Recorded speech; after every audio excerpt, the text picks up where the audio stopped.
Yo, what is up? What's going on? We are back. Yes, we're back. We took a little break, just a little break, but we are back, and we're back with something very interesting, very, very juicy, if I might say.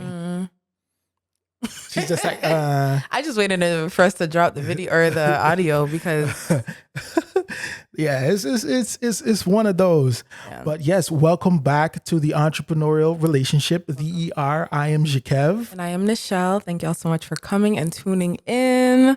Yeah, let's get into it. She's just ready for this. So, do you want to give like a backstory of this without giving too much information? Yeah, I can do that quickly. So pretty much I got an inquiry for a hair appointment for two young boys for a wedding that was going to be taking place within the week.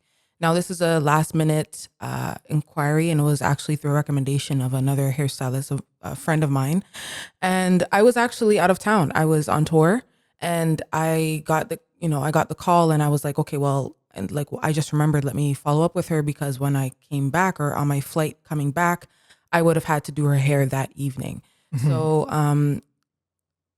just backtrack. She kind of gave my friend kind of gave me like a disclaimer before, like a heads up, like a warning, and I was kind of like, okay, like maybe it's not that deep, or maybe she's just one of those type of people who are like, oh my God, hi, da, da, da, da, like high energy. But I wasn't expecting the opposite of the end of the spectrum with that, right? So, fast forward to the Sunday when I called her, because they were in communication. And I said, all right, well, you just let me know whatever the case is, send her my phone number, and I'll follow up with her.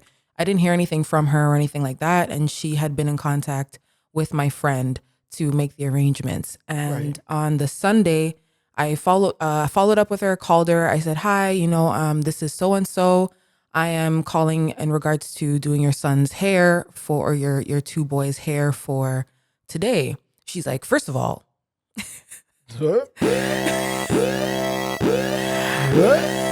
red flag. Red flag. So she's like, first of all, I would have never asked you to do my child's hair on the same day. That's just ridiculous. So right off the bat, I was like, okay. Actually, before even Sunday, did I speak to her? I think I sent her.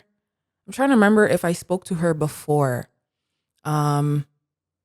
Yeah, I think that was. I can't remember if you did, because we were kind of like talking about it as everything was going on, because again, like we had to make the arrangements to actually like get to the airport, get everything set up, and you practicing and getting things done for the tour. By the way, big up yourself, tour. She was touring every weekend for the month, right? Boop. Like big up yourself. Thank you. Yeah, that's it. The entrepreneurial relationship. This is what we do as entrepreneurs. We have a lot to do and a lot of things doing. If you get it. But yeah, so like, I wanted to see if I can pull it up. Yeah, I did. I blocked her. So pretty much. Oh yeah. So she texted me. Oh, I do remember, because I told her how much I charge, and she's like, oh no. Yes, sorry. Let me backtrack. I'm getting the timeline. Yeah, she's getting ahead of herself. But yeah, just give them like the little things that were like the little red flags, Yeah. So I have my phone here and I have the conversation. So pretty much I was on the phone with her, and yes, this was a Sunday. So we had decided that we were gonna do it within the week, or she was gonna get back to me, because I spoke with her. I gave her my price. I said, I require a deposit before. This is how much I charge. If it's a last minute thing, her wedding was literally like a few days, within that week. And I was like, okay, fine. So pretty much she sends me a text, and then I was like, okay. But even on the phone call, she was just giving me like a really intense energy. Like just like, yo. It was like she was ready to jump out the phone and like start like ready to fight. I was like, I've never met this woman before. I've never spoken with her. So the fact that she was just giving me really intense, she just started going on about how very intense energy, intense energy. I was like, are you okay? Like, are you okay? Like, so she pretty much was just telling me like, all right, I've done this before. I'm a consultant. I work with people. And if this is your price, then okay. But, so-and-so charges me this amount, which was a lie, because when I followed up with her, my friend who had done her children's hair before, she said she's never charged her that amount. So already she was trying to lowball me. And then she was being disrespectful on top of that. Just like, I don't want to go into detail about how she was going on the phone, but I didn't do much talking. I just sat back. I listened to what she was saying. She was on a roll for a while. And she just kept going and going. And I was like, okay, I understand, but these are my policies. This is how I run my business. This is how I do things in my business. And, like fast forward all of that. So she was already getting the red flags, and we were talking about this, and, again, like we're a couple, we run businesses together and individually. So, we always like bounce off of each other like, hey, this feels a little weird and all of that. So let's fast forward to the Monday. We were actually doing some errands, right, for the house and everything together. And, Nichelle is going back and forth with the messages, right? And I'm talking from like my perspective on this and like as it's going on, because I see her, messaging, and she looks kind of like, perplexed, or she looks kind of like, I don't want to say stressed, but I was vexed. You can tell them. Yeah, I was hella heated because I'm like, oh, what? Oh, what a blood. She was like, yo, so we're sitting in the car, and we are just, I'm just there, doing our errands, going about, and Nichelle listened to this voice note on her phone, and then she's like taken aback, and like I visually see it, and I like feel the shift and everything, and I was like, yo. But even before we get there, so first of all, she sends me. So I ask her in the morning, I ask her what her address is. She says the location, whatever. Then she says, this is all the information. Please be on time. Make it for this time, blah, blah, blah, blah, blah. For the two boys, and I said, okay, please send your deposit to this address. Right. Whatever the case is. And that's what. Right. And then I said, do you have, like I started asking her questions. Do you have a preference for products? I usually use natural products on my lock clients, blah, blah, blah, blah. Please send me this, the deposit, and I'll send you an invoice so that everything is confirmed. Right. Now she goes, I don't send deposits to people. I haven't provided a service and haven't demonstrated timelines. I have cash and full intent to pay you. Talk to so-and-so about that, and the money is no issue. Quality service is it. And if you agree, I'll see you tomorrow at this time and we'll use your products. Note, happy to give you cash before you start working. No deposits necessary. I've been burnt too many times. So that was the... I'm going to use this button a lot. It's okay.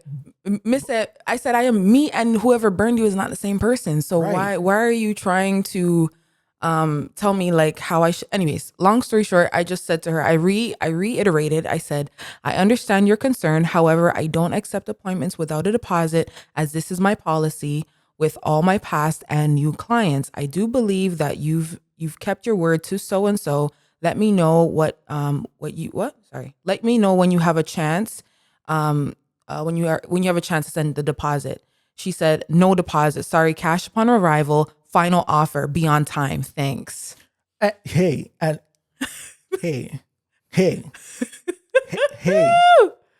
It's okay. We can after the voice note, or let's actually play that now. Yeah. Let's play the voice note. And again, like the voice note might sound different because we might do some voice masking in editing. Like Nichelle doesn't want to do it. Let me on blast, okay? but So this is 100% a real voice note that was sent to me. It was sent to Nichelle, and then I forwarded. She forwarded it to me, just for me to have as like for insurance if anything happens, right? So let's actually play this. Let's play this. Hi, Michelle. I'm very sorry, and I'm going to be very adamant. You sound like a really interesting person, but like I said to you, I do business for a living. I'm an executive coach and consultant, and let me tell you something. I have contracts that are like thousands of dollars, okay? And none of these people ask me for deposits, and they deliver. Now, Babe, No, I gotta stop there. As a videographer, a photographer, a person that has worked with different clients, not only in my niche, but in other things like music, all these different things. My dad works as a director back home, and he works with government officials and entrepreneurs and different things like that to make deals. I've never heard of entrepreneurs with thousands of dollars. Like I've never heard of people not asking for deposits, which is just, I just had to say that, but it doesn't make sense to me. It doesn't make sense to me. And y'all can let us know, like if you've worked with like really big budgets and they don't ask for a deposit and it's just like word of like just trust, like I'll do that. But even so, like regardless, if I'm going to somebody that I've never met, for me personally, if they ask for deposit, I know that they're just securing themselves. Right. You know what I mean? Especially an entrepreneur. Right. And even if that's the case, like if somebody who is saying, all right, because people are slimy. Like I know people who will come and honestly, if you don't set your boundaries, we talked about this in another episode, right? Where it's like if you're not setting up your boundaries for your business, people are willing to just do whatever they want and carry on anyhow, right? Right. So if you put things in place to set yourself up so that you can eliminate those problems, that's why people ask for deposits. That's why people say, all right, if you're late, there's a late fee. All right. If you cancel, there's a cancellation fee. If you don't do these things before this, that is strictly, for hairstylists and makeup artists specifically, right? So for me, it's not like I'm just, she literally said, we can play it. She just said that I pulled it out the air and I just created it just for the. No. Let's continue playing it because this is like a 3-minute. Yeah, let's just let it play through and then, Yeah. All right. You want $200? That's fine. Cash in hand when you arrive, no problem. Bare minimum, like 200, bro. Come on. Don't do that with new clients. Don't deal that with new professionals. For all I know, you'll show up here at 6 o'clock and blah blah blah. You have my full address. If that's not enough, girl, go find other clients. Good luck to you. Right? It's your process of elimination. $200 is nothing for me. But respect, trust. The same one you're asking me to trust you, that you're going to show up here tomorrow on time at 4:30 and that you do a quality job that I don't need to see in your Instagram. It's up to you. But I'm tired. I'm a black businesswoman that actually supports black business people. And when black business people don't know how to do business and demand deposits unnecessarily and in fact fail you, it's not my problem. Listen, I live downtown and I'm connected. There are tons of people that can do locks. Moved to Hamilton and it's unfortunate, but I can find other people cheaper, more expensive than you. I don't care. But I don't listen to people's contracts. I actually work with lawyers. Your contract is invalid. This is something that you have created. I don't know why you need $50 beforehand. $200 is waiting for you sitting on a table. I could take a picture. So I am a non-nonsense girl. And if you're not happy with that, sounds like you're free from 4:30 and you're going to find a contract. And you'll find many other contracts. And I personally wouldn't recommend you. Because, again, in business, whether it's black or white and Indian, in Toronto, people are firm. You show up on time, you do your work, you get paid. I deal with all kinds of professionals way above your pay grade that charge me a lot more, and none of them ask for deposits. So my sweetheart, if this is your strategic plan, I wish you best of luck, but as a consultant, you're losing a lot of business, honey. So you tell me if you want to show up here tomorrow at 4:30 and get your $200. Otherwise, this conversation is mute and we're not going to go back and forth. It's my final offering. You show up here on time at 4:30, you do my 2 kids' boys. It's a really nice environment. I'm a really kind person, but I don't play games.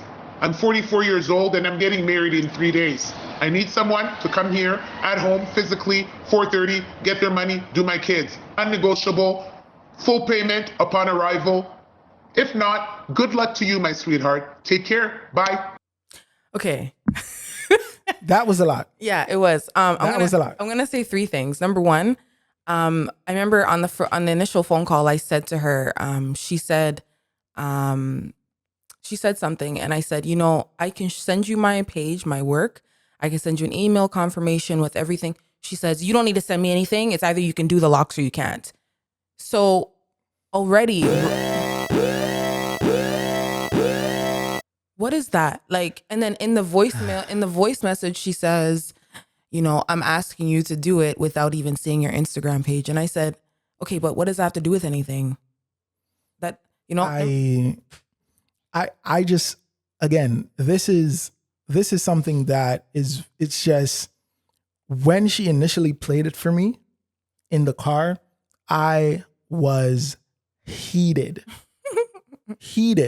not just because this happened to my girlfriend, my partner, the woman that I love, and I can see that she was visibly stressed, but it goes against everything I've known and I've learned in business. Yep. Right now, if you go and look up all these Instagram, YouTube courses, whatever you want to look up as an entrepreneur, they're going to tell you to try to secure deposits. This isn't anything that just up and just appeared, right?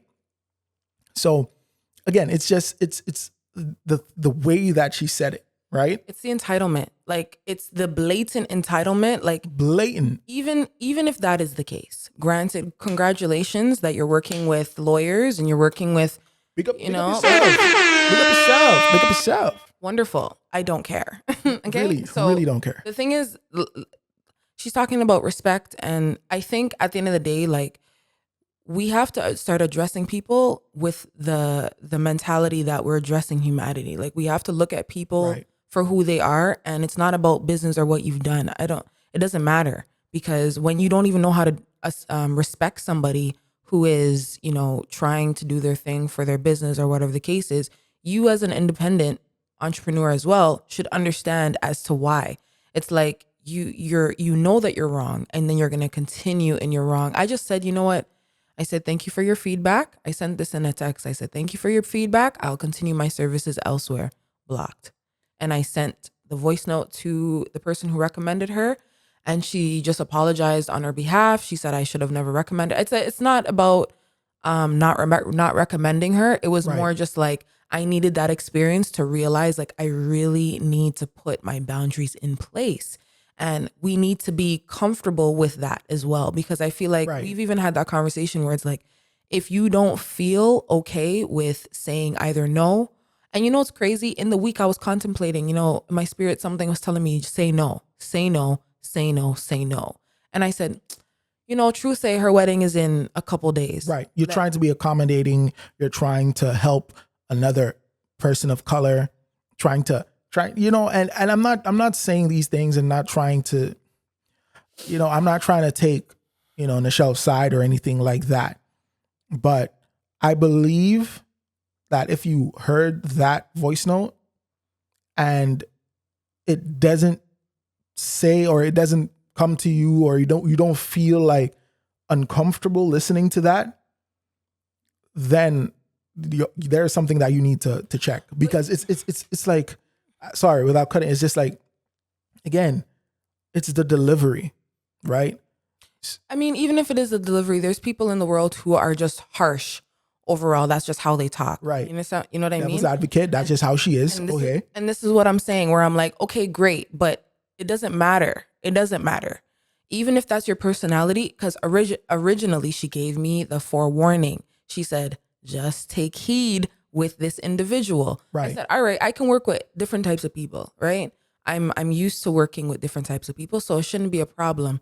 But it was just kind of like I just said, all right, this is the stance that I'm going to take. I'm going to try and be as professional as possible. And that's the main thing, where it's like, you have to know that whoever you're dealing with, you have to know.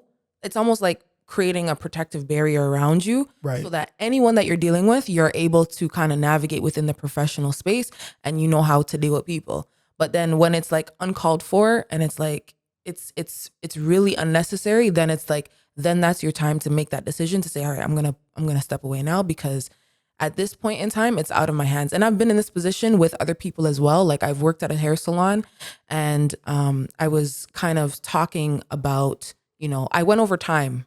With a client, and I was talking to her about, setting up things in a different way that would be more beneficial to her business. And she pretty much got very defensive and then started disrespecting me in front of the clients. And I asked her to step outside to speak to her directly. And I said, you know what? Now that I'm thinking about it, I should have let it rest and then come back to her at another time, because I guess she was already aggravated. And when I went outside and tried to speak to her and the door was closed, she tried to physically assault me, like physically push me out the way so that she can get into and now knowing me, and anyone that knows me knows that I'm a known, like she says, she's a no nonsense girl, but in our real life, I will put my hands on you if I have to defend myself. You know what I'm saying? Exactly. If it comes to defending yourself, right. It's not like the first thing that you do. Well, yes, but again, that's for people who know me. It's like, right. I'm not about to fight you just because whatever the case is, but if you put your hands on me, right, I am going to defend myself, right? So in that situation, I got to a place where I was extremely frustrated because I was like, there was no one else around, and you felt that was your opportunity to take advantage of me. And you felt like that was your time to, you know what I mean? So when these situations happen, it's almost like you have to think, like remove yourself from the situation and right. think presently about like, all right, what are my next moves? They need to be calculated, because this can mean my career, or this can make or break me, or this is something that I can use and I can learn from. And it's one of those things where I was kind of baffled, but at the same time, it's also like, yeah, I've been in kind of confrontational situations like this with Black women, black entrepreneur women. And it's a constant thing. And it's really sad. I think we were talking about this before, where a lot of Black owned businesses, they have this thing where when they're dealing with Black people, they almost want to make it harder for them. Right. You know what I mean? And almost deal with them a type of way where it's like, yeah, I worked to get to this position. However, I'm going to make it harder for you because I went through the mud with whoever else. And it's like, instead of us creating room and moving with respect and knowing how to address one another and whatever the case is, it's like this automatic flip goes off where we forget all of that and it goes out the window, and everyone's talking about, I support Black owned business, and I do this and I do that. And it's like, supporting Black owned business doesn't mean putting the money in the pocket. Right. It doesn't mean that. It doesn't mean it's full circle. It is 360. Exactly. It's a 360 process, because again, like this happened during Black History Month. This happened during Black History Month. Even though it happened during Black History Month, but this is the month that we are supposed to be supporting each other. Supporting each other. This is the month that we're supposed to be like, bless you. This is the month that we're supposed to be, there riding out for our people, right? And you said a lot of things that people can take and use as, a way to address these situations in the future, right?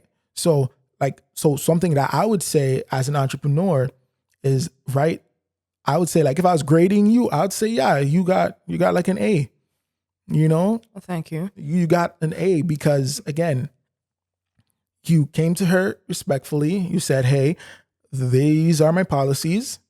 This is what I do. She said, no. And you're like, okay, well, I mean, if you want my service, this is what you have to do. You said, no. I said, okay, thank you. I'll take my services elsewhere. And yeah, you blocked her.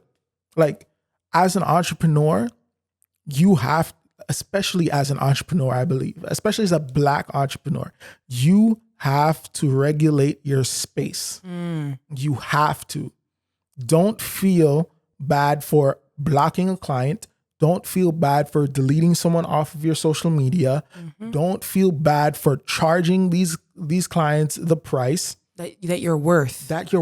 Charge them your worth, because there are going to be clients and there are going to be clients that know you for years.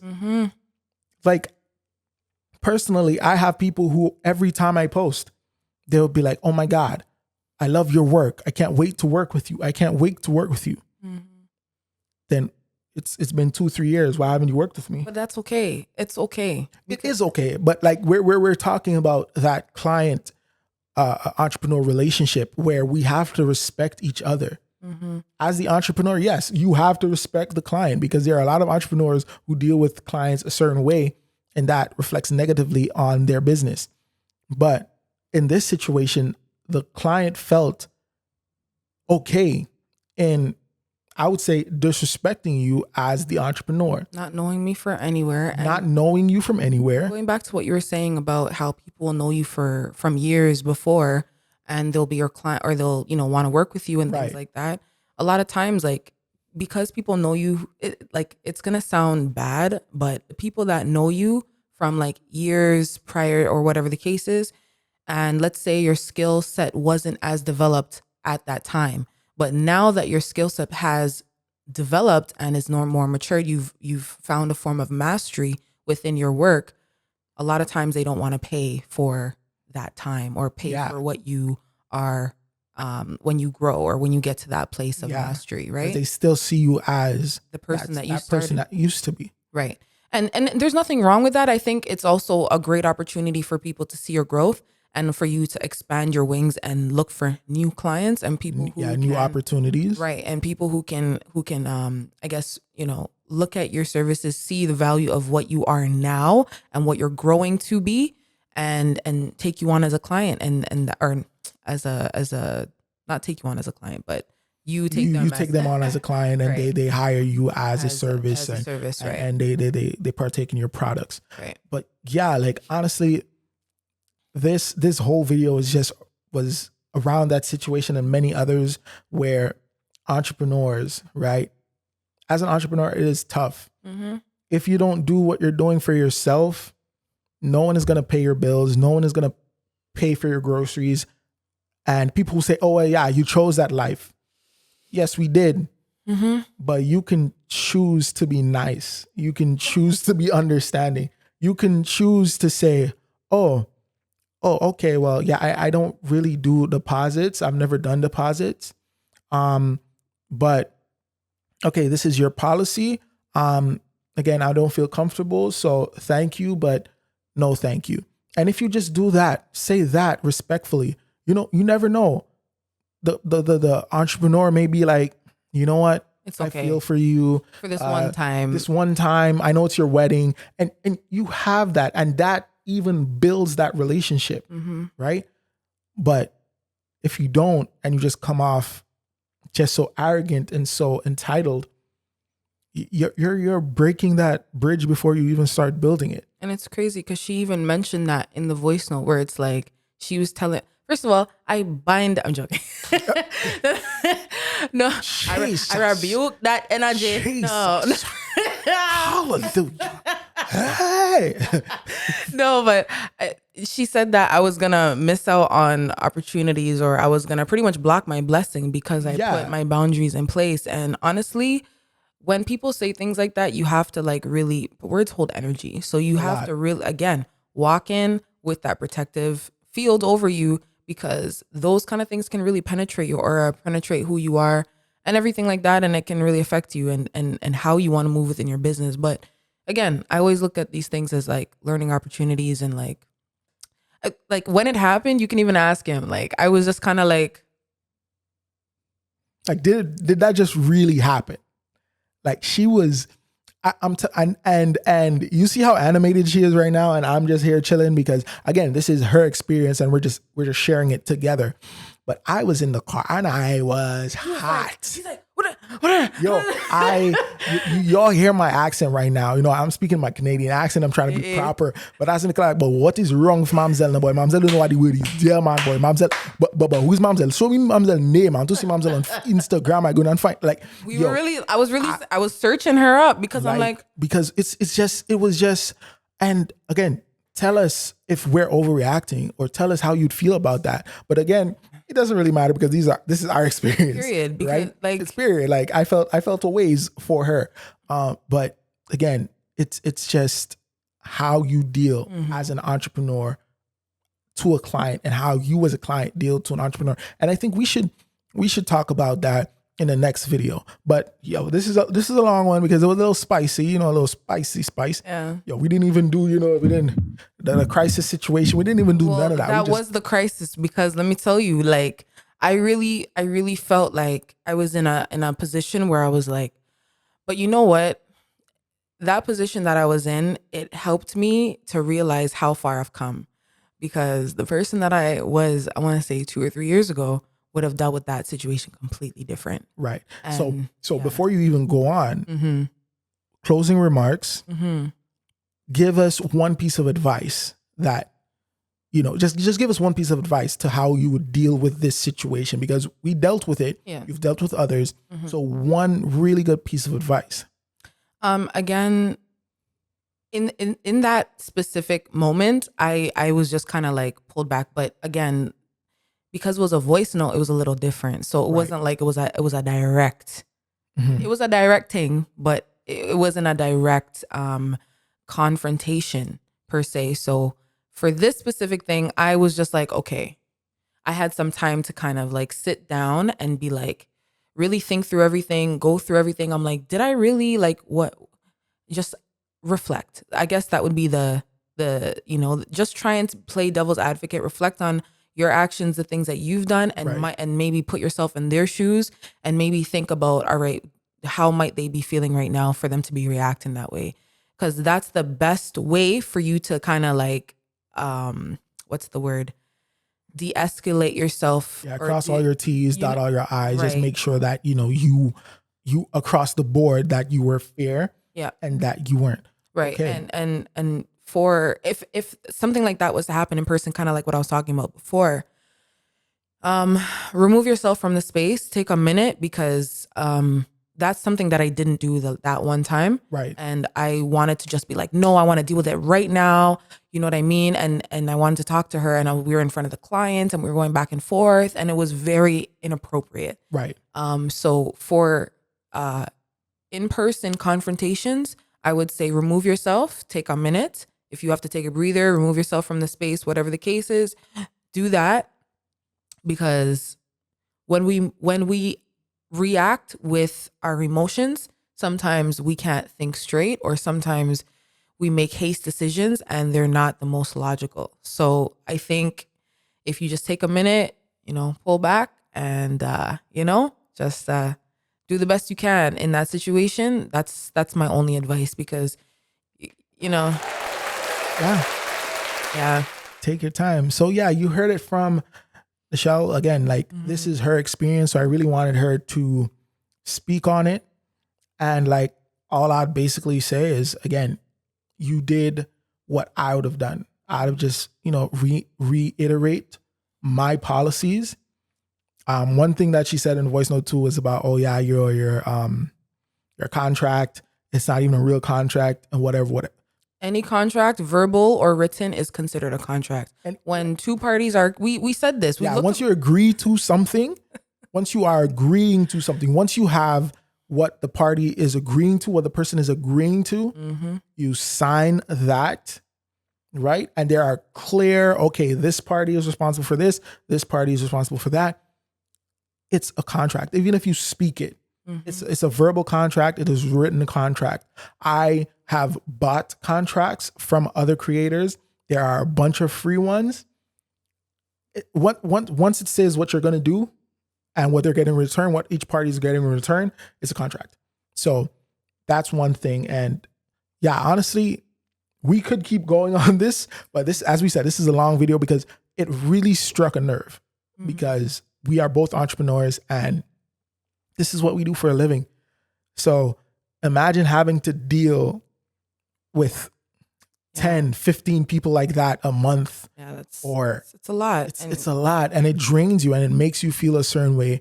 And not trying to get back into the topic, but as an entrepreneur, as I said, regulate your space. Know that you can put policies in place. Don't feel like you have to do it like everyone else. Do it like, do something that works for you. Find what works for you.